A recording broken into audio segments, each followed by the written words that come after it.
une relation de curiosité vis-à-vis de la nourriture. Ça a l'air super cette formation. Ça peut résoudre pas mal de problèmes. Par contre, ça va pas être facile d'impliquer toute l'équipe de restauration scolaire.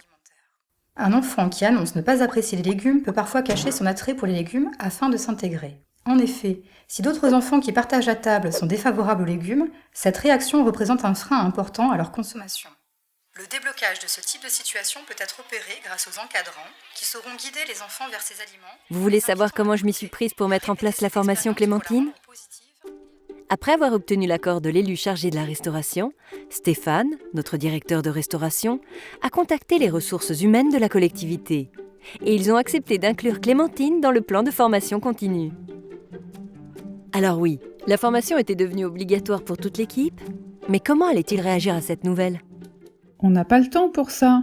On doit gérer une 50aine d'enfants chaque jour. On ne pourra jamais faire du cas par cas. Quoi qu'on fasse, ça change rien. Les enfants font du bruit, gâchent la nourriture, et de toute façon, ils nous écoutent pas. Une formation commune ? On a tous des problèmes différents. Vous savez que pour certains enfants, le repas le plus équilibré est celui de la cantine ? Mais comme vous l'avez dit, plusieurs facteurs, le bruit par exemple, font que certains n'en profitent pas. Oui, mais alors, qu'est-ce qu'on peut faire ? C'est justement l'objet de cette formation. Plusieurs experts se sont penchés sur ces questions. Des experts ? Ça a l'air compliqué. Pas de panique, c'est sous forme de petites vidéos ludiques, très accessibles. En plus, elles ont été conçues et testées dans 4 villes pilotes et adoptées dans plus de 30 villes. Je ne vois pas comment une vidéo va permettre de réduire le bruit. Eh bien, regardons 2 vidéos, vous serez surpris.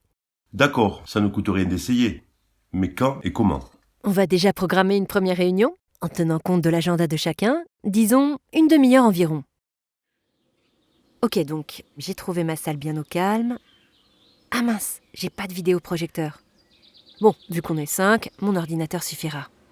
J'ai bien téléchargé les 2 vidéos. Il ne reste plus qu'à les prévenir de la date et du lieu de la formation. Les bonnes réponses sont A et D. Vous aussi, ça vous gêne le bruit dans la cantine ? Ouais, et c'est vraiment pesant. Alors, qu'est-ce que vous en avez pensé ? J'ai appris plein de trucs. Ouais, c'était super intéressant. C'était court en plus. Je me rendais pas compte du rôle que je pouvais avoir, au-delà de servir les enfants. D'après le planning, c'est Jean qui nous fera découvrir le 2e module sur le bruit la semaine prochaine.